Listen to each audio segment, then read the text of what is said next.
Yo,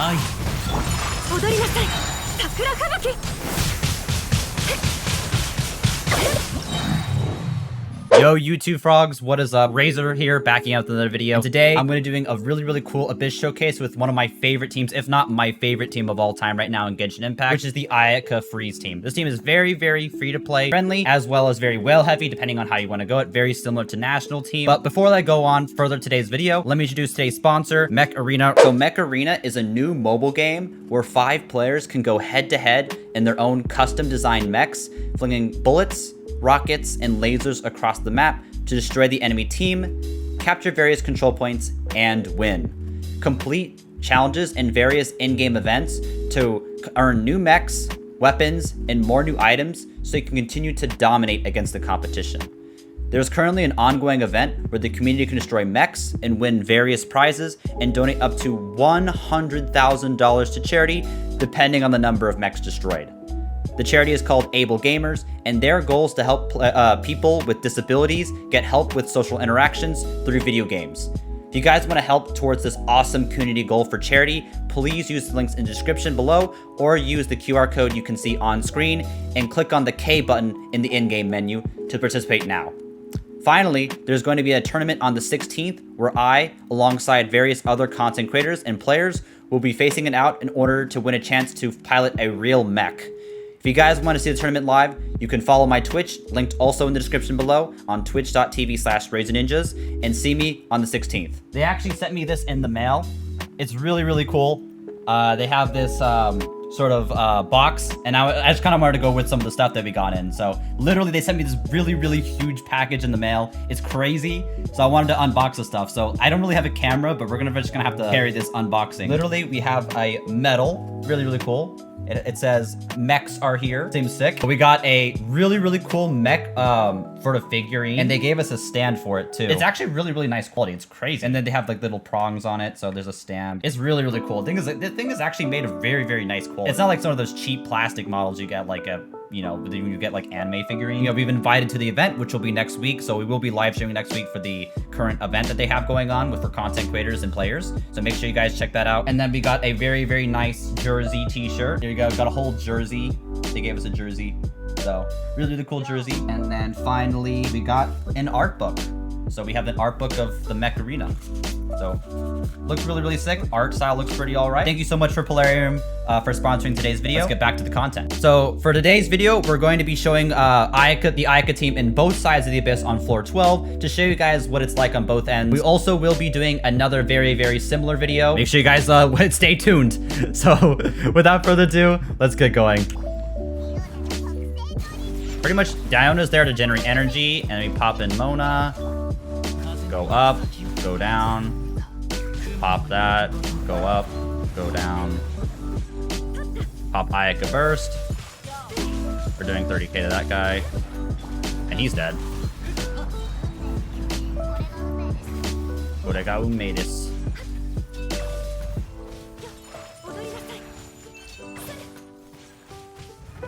Alrighty.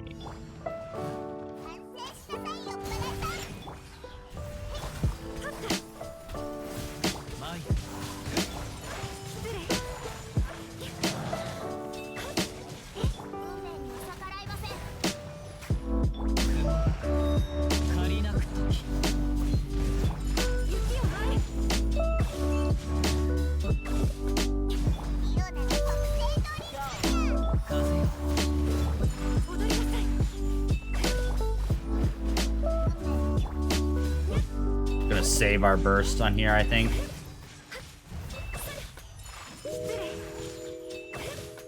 Come on.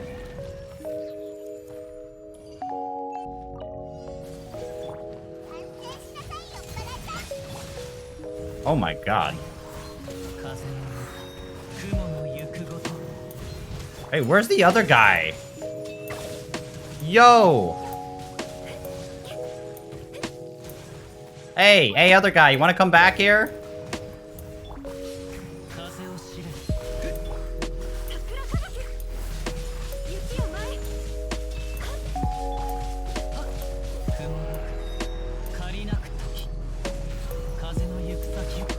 kind of scuffed. This is a little bit scuffed because they just would not line up correctly.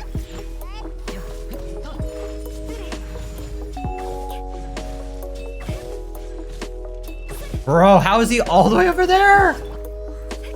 He's running backwards. What the hell? Okay, this was definitely not a great run for this one. Alright, whatever. We're just gonna save our Spurs for the second half. Well, kind of scuffed. Might be too broken with the burst ups.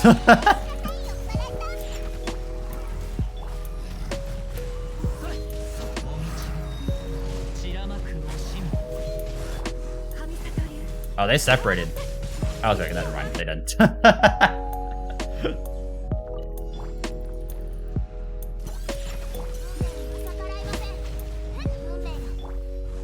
Oh, they're both right there, and they're both down. Nice.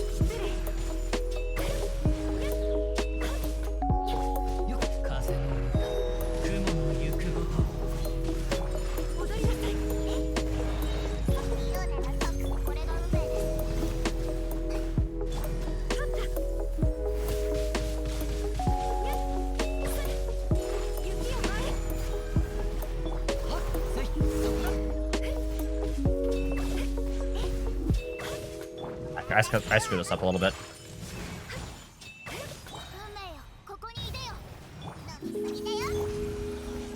Alright, cool.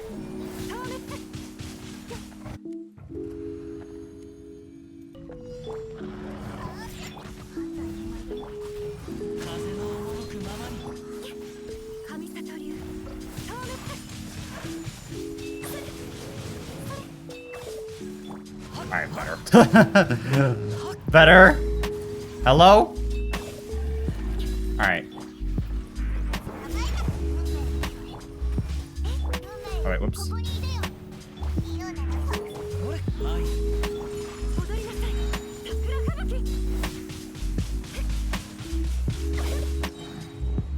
So we're going to be showing off the builds and sort of explaining how the team works from both ends, so you guys can get a better understanding. First team, we have Ayaka, obviously, who's going to be our main driver for damage. Currently, I have her built on 38 rate and 272 damage with 146 ER. I go really, really heavy on ER, even with Diona, because mainly Ayaka is going to be dealing, especially at C0, she's going to be doing majority of her damage at as her elemental burst. So I do really recommend for you to build that ER at least like 130 to be that give it sweet spot. Maybe 130 with Amanoma Blade would be fine. 200 damage and like 40 rate. Like you can run even lower rate than that, especially if you have like the cryo set on and you can freeze reliably. So we have like 39 cryo damage bonus, 15 from rate and 24 from weapon. So we are running an R5 Mistsplitter Reforged. Again, this is a really well built. If you R1, if you have it, it's really good to be on. It's definitely her best in slot.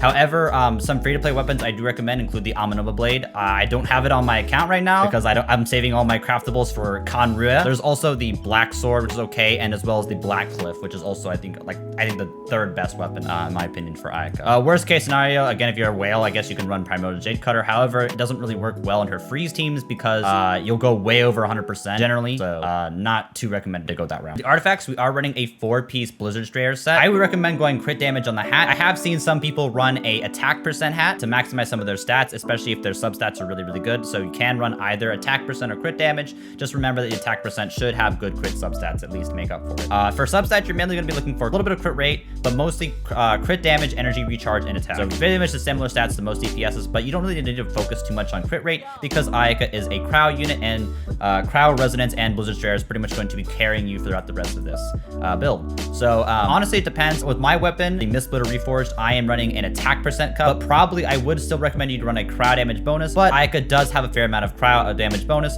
Also, if you run Kazuha, you can get a lot more crowd damage bonus, so it may not be entirely necessary for you to run a crowd damage bonus cup and run an attack percent cup, but just make sure that attack percent prompt is ideally a Blizzard Strayer, so maybe you can go a little bit off piece on another set like your hat or timepiece. Again, very similar subsets: crit damage, attack percent, ER is basically what you're looking for. Not as much crit rate. Time percent on the timepiece, definitely 100%. ER is definitely way too greedy. You're just gonna hopefully get your ER on your substats mainly, and through other characters like Diona, which can sort of funnel energy particles into your character. The feather, we are running a again just stat stick, so this is kind of a little bit of our rate and energy energy recharge and some crit damage. And finally, we have the Flower, which has the perfect for crit rate, a little bit of crit rate, attack percent, ER, and crit damage. If you are a whale or thinking about willing to roll an Ayaka during her rerun, I would really recommend, if you're willing to go a little bit further, is C2 and C4. These two are absolutely crazy. C4 in particular is ridiculously nuts, because what people don't realize about C4 is that it lasts the 6 seconds and then when it hits, so when it re-hits, it will reapply the duration. So if they get hit, it resets back to 6. So effectively making this 11 seconds of defense down. And this is with anything so that hits. So it could be like any sort of off-field damage you may have going on. It's kind of crazy. And then talents, I would highly recommend going with the Elemental Burst first, then Elemental Skill, then the normal attack for talent priority. But yeah, that's the Ayaka build. So Ayaka is the main driver, and so we're going to go a little bit less and do all the other characters because I don't think it's as necessary. So Mona, very simple build. I'm just running her as a main crit rate, crit damage, but you don't need to go too much invested in her. You don't really need to build her too much for damage. I would recommend building her really heavily into energy recharge so that she can reliably hit her burst up. 200 should be fine for her to get easy uptime on all her abilities, and especially her scaling with her passives. You can run weapons like the Scoured Atlas and the Witsith. Witsith is very much recommended. I do run Scoured Atlas because I'm a little bit greedy and I'm a whale, so I go with that. However, I have seen some people run Thrilling Tales of Dragon Slayers. So you can actually run this weapon as well if you just want you have to make sure you're ordering your rotation is right. So just make sure you funnel this attack percent into your Ayaka, and so have her do a lot of damage. So this is also definitely a fine choice to build off of. Artifacts, pretty much, it's not really too necessary. You can run like a Noblesse, usually run Noblesse on your Diona, but you can run Noblesse on here. There's a lot of freeform. You can run 4-piece Emblem of Severed Fate, but I'm just doing 2-piece Hydro and 2-piece Glad. Very simple build for like a decent DPS Mona for some good damage off field. Constellation wise, C1 extends your freeze time. C3 is a buff to your damage bonus offered by your elemental burst. And C4 increases your crit rate. So you can go even greedier on your crit rate, almost not even needing it potentially on some builds. And then talent priority, obviously level up the elemental burst, then the elemental skill, then normal attack. Normal attack you don't even need to level. It's not even required. So, and then Diona, very simple. You either build crit rate if you're running the Favonius, or you just build entirely into energy recharge and HP if you're running sacrificial. She's basically acting as our shielder / healer and funneling energy for our entire team. So the weapon, I would recommend Favonius Warbow if you care more about battering everyone on your team. However, I have seen a very good case for people running a sacrificial bow, in which case you don't need to rebuild crit rate at all and just mainly focus into your energy recharge and HP. So that is definitely an option, but mainly I prefer running Favonius Board. It's much more generic and much easier to use, and could be useful in very much a lot of other characters, including Goro, which I may make some videos on later in the future. So like, comment, subscribe if you want to know more about that. And artifacts, Noblesse Oblige, just get the quick attack buff. She's just offering as a buff support. Crit rate and a hat for Gavonius. Otherwise, you can run healing bonus or HP to make your shield stronger or get more healing. HP on cup pretty much because we're not building her out to do damage. So substats, energy recharge, crit rate, HP is basically what you're looking for. And then HP percent on your timepiece. So a lot of crit rate on this one, and energy recharge to battery her up. And then flower, or feather, we have crit rate, energy recharge, and HP, which is the guy we look for. And then on the flower, we have a bunch of ER and HP to build on Diona. And then constellation-wise, C2 is pretty all right, but you don't really need constellations on her. C4 if you're a big memer, but this is actually a meme. Like, with the freeze team, it doesn't really matter. The only ones that really matters is like C2 and the level of constellations. And then talent priority, definitely want to go more into your elemental skill, then your elemental burst, then your auto attack. The main reason you want to go more into elemental skill is mainly because your shield gets way stronger, so you can take a lot more damage potentially. And then that's pretty much it for Diona. And then finally for Kazuha, you can build him like an EM bot, so a big supporter on the team. Also, it triggers Venerated Venerer for all your character buffs. So heavily run. I would highly recommend you just go all in on EM on this character. But I'm a whale, so I'm running a little bit more greed on him to do a little bit more damage.